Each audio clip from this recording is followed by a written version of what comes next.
പ്രായം തളർത്താത്ത കഠിനാധ്വാനം കൊണ്ട് ഇപ്പോഴും മണ്ണിൽ പൊന്നുവിളയിക്കുന്ന ഒരു കർഷകരുണ്ട് എറണാകുളം കോതമംഗലത്ത്.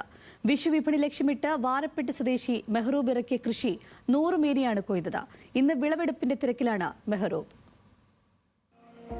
കോതമംഗലം വാരപ്പെട്ടി സ്വദേശി പുന്നക്കോട്ടയിൽ മെഹ്റൂബിന് ഇത് വെറുമൊരു വിളവെടുപ്പല്ല, തന്റെ കഠിനാധ്വാനത്തിന്റെ വിജയമാണ്. 75-ാം വയസ്സിലും തളരാത്ത ആവേശത്തോടെ മെഹ്റൂബ് തന്റെ കൃഷിയിടത്തിൽ സജീവമാണ്. വെള്ളരി, കുക്കുംബർ, പയർ, തണ്ണിമത്തൻ, ചീര തുടങ്ങി ഒരു പിടി വിഭവങ്ങളാണ് ഈ മണ്ണിൽ മെഹ്റൂബ് വിളയിച്ചെടുത്തിരിക്കുന്നത്. പ്രായത്തിന്റെ അവശതകൾ മറന്ന് ഓരോ ദിവസവും കൃഷിയിടത്തിൽ ചിലവഴിക്കുന്നതാണ് തന്റെ ആരോഗ്യത്തിന്റെ രഹസ്യമെന്ന് ഈ കർഷകൻ പറയുന്നു. കാർഷിക പാരമ്പര്യമുള്ള കുടുംബത്തിൽ ജനിച്ച മെഹ്റൂബിന് മണ്ണിൽ പൊന്നു വിളയിക്കുന്നത് കുട്ടിക്കാലം മുതലുള്ള ശീലമാണ്. അത് ഞാൻ പണ്ട് കൃഷി ചെയ്ത കാരണം ഇപ്പോഴും താല്പര്യം. 80 സെന്റ് സ്ഥലത്ത് പയറ്, കുക്കുംബർ, വെള്ളിരി, തണ്ണിമത്തൻ, ചീര മുതലായ കൃഷികൾ ചെയ്തിരുന്നു. ഇത് അനുഗ്രഹം കൊണ്ട് ഇതുവരെ വലിയ മോശമൊന്നും വന്നില്ല. വിഷു വിപണി ലക്ഷ്യമിട്ടാണ് ഇത്തവണ വലിയ തോതിൽ പച്ചക്കറികൾ കൃഷി ചെയ്തത്. മികച്ച വിളവാണ് ഓരോ ഇനത്തിലും ലഭിച്ചിരിക്കുന്നത്. മണ്ണിൽ അധ്വാനിക്കാൻ മനസ്സുണ്ടെങ്കിൽ പ്രായമൊന്നും ഒരു തടസ്സമല്ലെന്ന് മെഹ്റൂബ് തന്റെ ജീവിതത്തിലൂടെ കാണിച്ചു തരുന്നു.